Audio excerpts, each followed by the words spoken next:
12वीं शताब्दी में मुसलमानों की तरफ से बहुत गलतियां हुई, बहुत सारे मंदिर तोड़ा है। तो हमें उसी टाइम में ही पता हो गया था ये मंदिर है और मस्जिद बाद में बनाया गया है। मस्जिद जो था वो मस्जिद जो मंदिर का पिलर के ऊपर खड़े थे।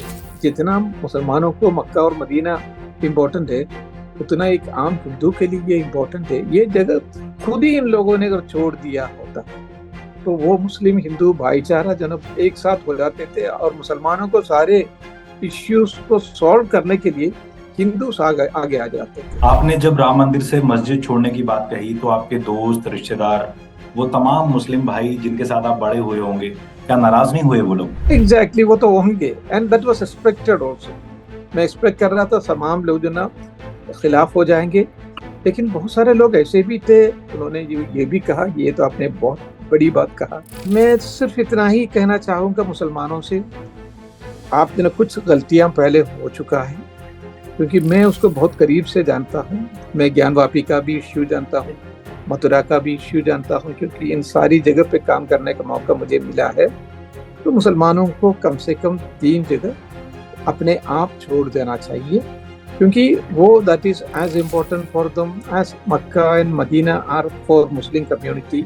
मैं मार्च अप्रैल महीने में जो है ना खुद जाके फिर जो ना मैं उसी टाइम में मेरा पूजा अर्चना करूंगा। डिजिटल टॉक में तमाम दर्शकों का स्वागत है। हमारे साथ आज मशहूर आर्कोलॉजिस्ट के मोहम्मद साहब जुड़े हैं, जिन्होंने राम मंदिर से जुड़े कई राज खोले हैं। स्वागत है आपका मोहम्मद साहब। Thank you very much, thank you so much.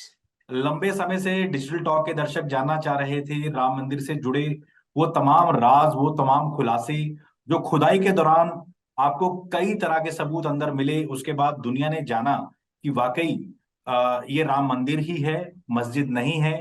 कैसे ये पूरी कहानी स्टार्ट हुई? आप किन निर्देशों पर मंदिर के अंदर गए थे? क्या क्या आपको अंदर मिला था?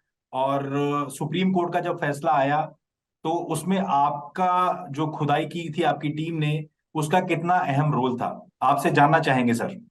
जब हम लोग अंदर चले गए तो जाके देखा तो वो मस्जिद जो था वो मस्जिद जो मंदिर का पिलर के ऊपर खड़े थे। तो 12वीं शताब्दी का मंदिर था, वो मंदिर का जो पिलर रीयूज किया हुआ था।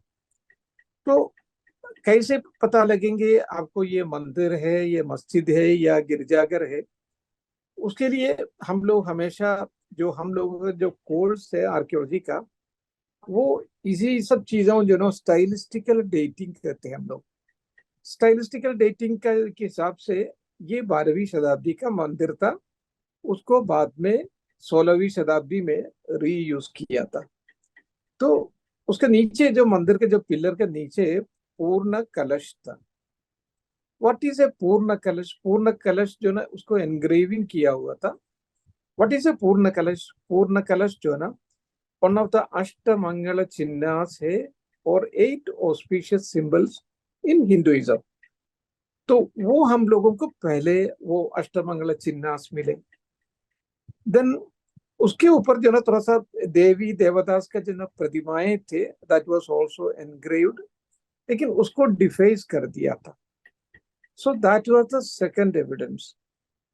उसके बाद जो ना एक्सकेवेशन जब किया तो एक्सकेवेशन में ये पिलर को खड़े रखने के लिए जो ब्रिक प्लेटफॉर्म था, वो ब्रिक प्लेटफॉर्म वहां से मिला। एंड देन कुछ टेराकोटा आइडल्स, जो मिट्टी से बनाया हुआ कुछ आइडल्स थे जो हिंदू टेम्पल से एसोसिएटेड है, वो भी मिले। तो ये 4 एविडेंसेस मिले। तो इसी बेसिस पे professor Lal had come to the conclusion that there was a temple before the mosque. ये सर लेकिन वो 19, आप 1976 की बात कर रहे हैं? कौन से सन की बात कर रहे हैं? दर्शक थोड़ा नहीं, मैं जानना चाहते 76 77 की बात कर रहा हूँ। उस जमाने में मंदिर मस्जिद बहुत बड़ा कोई इश्यू नहीं था। इश्यू था लेकिन बहुत बड़ा इश्यू नहीं था। इसलिए लोगों को जो ना बिल्कुल प्रोवोक करना नहीं चाहते थे। हैं जी। जो मटेरियल मिला, जो चीजें मिली, वो एकेडमिक इंटरेस्ट वाली थी। तो वो दुनिया ये उसके रिकॉर्ड कर दिया, उसको लोगों को सामने रखा। लेकिन कोई प्रोवोक करने वाले काम उन्होंने उस टाइम में किया नहीं। तो गलती ये आप, हुआ है। जी, आपको जब खुदाई हुई अंदर, आप टीम के साथ थे, लाल साहब या, की टीम थी, या आपको कब पहली बार लगा ये मस्जिद नहीं मंदिर है और नहीं, जबरन मस्जिद मैं तो, बनाई? या जी। मैं जैसे अंदर चले गया, जब हम लोगों ने देखा ये अष्टमंगल चिन्ह उसमें है, और मंदिर में कुछ आइडल्स भी जो ना बिल्कुल जो कार्विंग किया हुआ है, तब हम लोग इमीडिएटली पता हो जाते हैं ये मस्जिद का नहीं, क्योंकि मस्जिद में कभी भी जो ना आइडल्स या कार्विंग्स होता नहीं है। अगर थोड़ा सा भी अगर शक है, लोग आज भी जाके देख सकते हैं, कुतुब मीनार के बगल में कुव्वतुल इस्लाम मस्जिद है दिल्ली में, वहां जाके देख लीजिए। वहां जो ना आपको जो ना बहुत सारे जो ना इसी तरीके का इमेजेस आज भी मिलेंगे, 10 15 20 नहीं, इससे ज्यादा मिलेंगे। कोई एविडेंस अगर चाहते तो जाके देख सकते हैं। कुछ गलतियां हुआ है, उस गलती को गलती मान लीजिए, और जो भी सुधार आज कर सकते हैं उतना कीजिए। अगर नहीं कर सकते हैं, कम से कम इसको डिफेंड मत कीजिए। तो हमें उसी टाइम में ही पता हो गया था ये मंदिर है, और मस्जिद बाद में बनाया गया है, लेकिन उसको उससे जो है प्रोवोक करना भी नहीं चाहते थे। लेकिन गलती कम्युनिस्ट हिस्टोरियन जो जेएनयू के और अलीगढ़ के इन्हीं लोगों ने किया। इन लोगों ने एक प्रेस स्टेटमेंट दे दिए, and that too in English press में आया कि प्रोफेसर लाल ने वहां एक्सकेवेशन किया। एक्सकेवेशन में उनको मंदिर का कोई भी अवशेष नहीं मिला। उसका मीनिंग ये था कि फिर मुसलमानों को इसको देने की कोई जरूरत नहीं। ये that was a false statement, totally false statement था। आप कह रहे हैं जेएनयू और एएमयू के जो हिस्टोरियन थे उन्होंने, आपने जब अंदर सर्वे किया, आपकी टीम ने, या, लाल साहब की टीम ने, आपने जो सर्वे किया, आपके या ऊपर सवाल खड़े किए हिस्टोरियंस ने, और हिस्टोरियंस, आर्कियोलॉजिस्ट की ऊपर हिस्टोरियन सवाल खड़ा कर रहे हैं कि आपकी या रिपोर्ट गलत है। गलत है करके। जी। तो उसमें क्योंकि फिर जो ना एकदम प्रोफेसर लाल साहब, he had to defend himself. वो सही क्या है उनको बोलना पड़ा, जो सार्वजनिक करना पड़ा। तब तक जो ना सार्वजनिक नहीं थे, सिर्फ एकेडमिशियन के अंदर अंदर थे। तो उन्होंने कहा नहीं नहीं, हम लोगों ने जब एक्सकवेशन किया, हमको मंदिर की कई अवशेष मिला है, और वो अवशेष ये सब है। उसमें पूर्ण कलश भी है, बाकी चीजें भी है। इसके हम्म। बारे में उन्होंने स्टेटमेंट दिया।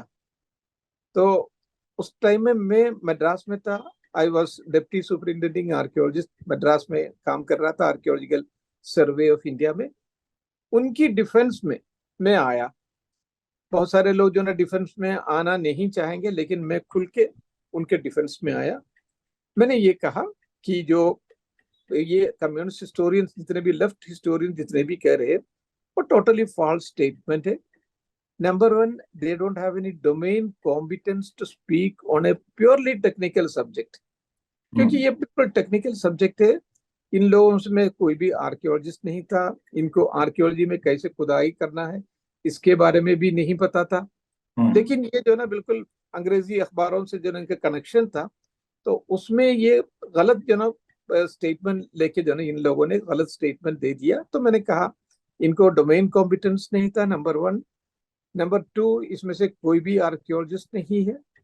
नंबर थ्री, मैंने ये भी कहा क्योंकि इन लोगों ने एक्सकेवेशन के पीरियड में कभी भी साइट विजिट नहीं किया, साइट देखा तक नहीं है, एक्सकेवेशन होने के बाद भी वहां जाके नहीं देखा, फिर इन लोगों जो ना इस तरीके का गलत स्टेटमेंट कैसे देंगे, ये भी कहा। And the third part of my statement was, मैंने ये कहा एक मुसलमान को जितना मक्का और मदीना इम्पोर्टेंट है, उतना एक आम हिंदू के लिए ये इम्पोर्टेंट है। तो ये पहली बार जब मैंने कहा कि अगर, क्योंकि अगर मुसलमान के प्रॉफिट मोहम्मद सल्लल्लाहु अलैहि वसल्लम से अगर कोई एसोसिएशन इस मस्जिद को होता, then Muslim would have a claim. हाँ, उन वो भी ये नहीं कह सकते थे ये प्रॉफिट मोहम्मद से एसोसिएटेड है, तो इसीलिए हम लोग जो है इसको क्लेम कर रहे हैं। या कोई अलिया है, जैसे आपके जो ना अजमेर की अलिया है, या निजामुद्दीन अलिया है, इन लोगों से भी अगर कोई कनेक्शन है, तब भी उनको मुसलमानों को कोई क्लेम होता। ये सिर्फ बाबर से एसोसिएटेड है, और कोई ज्यादा नहीं है। लेकिन एक हिंदू, क्योंकि इधर से उधर हटा नहीं सकते, लेकिन अगर मुसलमान चाहे इस मस्जिद को इधर से दूसरी जगह पे हम लोग ट्रांसप्लांट भी कर सकते हैं। तो पहली बार जो ना ये जब स्टेटमेंट मेरा चले गया, and that was published in Indian Express in all its edition on 15th of December 1990 में, पूरी इन लोगों का बोलती बंद हो गई। पूरी बोलती बंद हो गई, क्योंकि इनमें से कोई भी एक्सकवेशन आर्कियोलॉजिस्ट नहीं था, नंबर वन। फिर वहां साइट विजिट नहीं किया है, उसके बाद भी साइट नहीं विजिट किया है। तो इस तरीके का गलत जो स्टेटमेंट है, दे वर फुल्ली एक्सपोज्ड। सर, तो आप पहले मुसलमान थे जिन्होंने खुदाई के बाद कह दिया, जैसे मक्का मदीना मुस्लिम्स के लिए धार्मिक जगह है, वैसे यस, अयोध्या हिंदुओं के लिए धार्मिक जगह है, इसे हिंदुओं यस, को दे देनी चाहिए। आपने बहुत बिल्कुल। बड़ी स्टेटमेंट दी थी। क्या आपको उसके बाद कभी डर नहीं लगा, मतलब धमकी नहीं मिली किसी मौलाना ने, या कहीं से आपको डराने की कोशिश नहीं की गई? नहीं, वो तो खैर तो डराने के लिए कोशिश बहुत हुआ है, and I was suspecting it also, क्योंकि ये सब जो ना होता रहता है, उस जमाने में भी है, आज के जमाने में भी है। लेकिन this was the duty of a Muslim also to speak plainly. मैं जानता था कि इसके बाद भी जो इन लोग जो ना मेरी एकदम मेरे नौकरी के ऊपर जो ना प्रोफेसर इरफान अभी उन्होंने पूरी कोशिश की, पहले भी उन्होंने कई इरफान अबीब ने काफी कई बार कोशिश किया था, ये मेरे पीछे पड़े रहेंगे। And they exerted pressure on the ministry of culture भी मुझे निकालने के लिए। मेरा प्रोबेशन पीरियड खत्म नहीं था, क्योंकि प्रोबेशन पीरियड अगर खत्म नहीं है तो आपको जो सर्विस से विदाउट इवन सर्विंग ए शो कॉज नोटिस बिल्कुल निकाल सकते हैं। इन लोगों ने उसके लिए भी कोशिश किया। तो सेक्रेटरी थे आरसी त्रिपाठी साहब थे। तो उन्होंने मुझसे कहा कि had come to Madras for a seminar. उन्होंने मुझसे कहा, ये बातें जो आपने कहा है हम सबको पता है, लेकिन हम लोगों से ने किसी से ने कहा नहीं है, क्योंकि प्रोफेसर आरसी ये आरसी त्रिपाठी जो सेक्रेटरी थे वो भी थे, and then doctor MC Joshi जो डायरेक्टर जनरल थे आर्कियोलॉजिकल सर्वे ऑफ इंडिया, ये दोनों थे। तो उन्होंने कहा कि I am going to suspend you right now. तो मैंने कहा, सर मेरा कोई गलत इंटेंशन नहीं था, जो मैंने देखा है और जो महसूस किया है उसी के बारे में कहा, कोई प्रॉब्लम क्रिएट करना मेरा इरादा नहीं था। तो फिर मैं भगवत गीता से एक छोटा सा एक श्लोक उनको सुनाया, लोग संग्रह में वापी संभष्यन कर्तुमर्हसि। जो कुछ आप करेंगे वो दुनिया के भलाई के लिए कीजिए। तो वो और नाराज हो गए। तो उन्होंने कहा, मैं इलाहाबाद का ब्राह्मण हूँ, तुम मुझे संस्कृत सिखा रहे हो, मैं तुम्हें अभी इसी वक्त सस्पेंड करूंगा। तो उसमें जोशी साहब ने भी ज्वाइन किया, कि वॉज द डायरेक्टर जनरल। उन्होंने कहा, हाँ अभी अभी इसी वक्त जो सस्पेंड करूंगा तुम्हें, तुम कैसे बोल दिया इस तरह, you are a government servant. अच्छा, उन लोगों का कहना बिल्कुल सही था, I am a government servant, मैं इस तरीके का बात जो ना वेरी सेंसिटिव इश्यू में बात नहीं कर सकता है। तो उसमें फिर मैंने फिर बताया, सर अब आप जो एक कुछ एक्शन। आज आपको लगता है कि आपने जो किया एक सच्चा भारतीय होता, आपने ये नहीं देखा आप हिंदू हैं या मुसलमान हैं, आपने किसी कट्टरपंथी की धमकी से नहीं डरे। इनफैक्ट आपके जो सीनियर्स रहे, जो भी आप नाम ले रहे हैं अभी, उनके ऊपर आपको लगता है किसी तरह का कोई प्रेशर रहा होगा गवर्नमेंट का, कि इस रिपोर्ट को बाहर ना लाया जाए या दबाया जाए या दोबारा सर्वे किया जाए? इस पे कुछ जानकारी दीजिए। नहीं, ये असल में जो ना कोई भी गवर्नमेंट बोल नहीं सकते, जी। किसी को बोलना भी नहीं चाहिए, that is the service rule है। सर्विस रूल है, तो उनकी इन लोगों की गलती नहीं, इन लोगों ने बिल्कुल सही कहा। तो उन्होंने कहा कि मैं इसी वक्त मैं सस्पेंड करूंगा, दोबारा इन्होंने रिपीट किया। तो उसमें मैंने कहा, सर मैंने अपना धर्म किया है, स्वधर्मे निधनम श्रेय। हाँ, मैं अपने वक्त से धर्म निभाया है, उसके लिए even death is also welcome. अगर मौत भी है तो वो भी जो ना बिल्कुल स्वागत है। जब मैंने ये कहा तो बिल्कुल एकदम जो ना वो मुझसे कहा, बिल्कुल ही was a completely changed person. उन्होंने कहा, well mister Mohammad, you have done the right thing, it should have been spoken by an archaeologist, you are an archaeologist, it hmm. Should have been spoken by a Muslim archaeologist and you are a Muslim archaeologist. लेकिन तुम्हारे ऊपर action लेने के लिए मैं मजबूर हूँ, मेरे ऊपर बहुत ज्यादा प्रेशर है। तो मैंने कहा, सर आप एक्शन ले लीजिए। लेकिन उस समय वहाँ एक बहुत बड़ा आईएएस ऑफिसर था, हम्म। आई महादेवन उनका नाम था, आई रावदम महादेवन कहते, बड़ा स्कॉलर भी था, and he was a top IAS officer भी था। वहाँ के उस जमाने में, I mean, one of the top persons in Madras, and then some of the professors from this one Madras university, उन लोगों ने सब इंटरव्यू किया। Then my punishment was reduced, suspend नहीं किया, उन्होंने कहा कि he should be transferred from Madras circle to Goa circle. तो ओके। बहुत ज्यादा जो ना, हाँ, कोई एक्शन नहीं हुआ, क्योंकि कम्युनिस्ट ग्रुप जो ना सेलिब्रेट नहीं कर पाए, क्योंकि वो सेलिब्रेट करने का मूड में थे भाई, ये इसी दिन सस्पेंड हो जाएंगे और जो ना फिर हम लोग सेलिब्रेट करेंगे, वो सेलिब्रेशन नहीं हो पाया। तो that was the first excavation at Ayodhya. अच्छा, मैंने एक जगह पढ़ा कि आपने कहा कि मुसलमानों को पहले ही मस्जिद छोड़ देनी चाहिए थी, इससे देश का भाईचारा आज और अच्छा होता। यानी आज भारत में जो जिस तहजीब की बात की जाती है, गंगी जमनी तहजीब, वो और ज्यादा स्ट्रांग होती। इतना अगर पहले ही इस चीज को मान लिया जाता, कोर्ट कचहरियों कितने साल ये मामला ना लंबित होता, तो आपका कहना था कि पहले ही मान लेना चाहिए था। तो आप ये किस मतलब आधार पर कहते रहे? देखिए, that was a golden opportunity for the Muslim community. मुसलमानों को ये मानना चाहिए। I am a history student, I am an archaeology student. मैं जानता हूँ 12वीं शताब्दी में मुसलमानों की तरफ से बहुत गलतियां हुआ है, बहुत सारे मंदिर तोड़ा है, मैसाकर हुआ है। That was a different century, जिसके लिए आज का मुसलमान रिस्पॉन्सिबल नहीं है। ये भी हिंदुओं को जो ना मानना पड़ेगा, आज के मुसलमान रिस्पॉन्सिबल नहीं है। लेकिन अगर आजकल का मुसलमान उन गलतियों को डिफेंड करेंगे, तो मैं कहूंगा वो मुसलमान रिस्पॉन्सिबल भी होगा। तो this was a golden opportunity. जितना मुसलमानों को मक्का और मदीना इम्पोर्टेंट है, उतना एक आम हिंदू के लिए ये इम्पोर्टेंट है। ये जगह खुद ही इन लोगों ने अगर छोड़ दिया होता, तो वो मुस्लिम हिंदू भाईचारा जो ना बहुत बहुत ज्यादा जो ना, आज जो ना बहुत ज्यादा जो ना वो एक साथ हो जाते थे, और मुसलमानों को सारे इश्यूज को सॉल्व करने के लिए हिंदू आगे आगे आ जाते थे। लेकिन आज जो इतना बड़ा काई है दोनों में, मुसलमानों में और हिंदू में, हम्म। जिसकी मैं जो ना समझता हूँ कि उसको लिए रिस्पॉन्सिबल ये मुस्लिम से, and that too Muslim leadership में बहुत सारे लोग जो है उसके लिए देने के लिए तैयार भी थे। क्योंकि मैं उस जमाने में अलीगढ़ मुस्लिम यूनिवर्सिटी में था, तो मुझे मालूम है मुस्लिम मेंटालिटी तक वो ये चाह रहे थे कि इसको जो है दे के खत्म करे वो मुसलमान। लेकिन उनको भड़काया जो इरफान हबीब एंड जो कम्युनिस्ट ग्रुप है, उन्होंने ये कहा कि आप ये गलती मत कीजिएगा। उन लोगों ने वहां खुदाई किया, उनको कुछ भी नहीं मिला। अगर आप दे देंगे, एक दे देंगे, तो आपको जो है बहुत सारे देना पड़ेगा। ये करके मुसलमानों को भड़काया, मिसगाइड किया।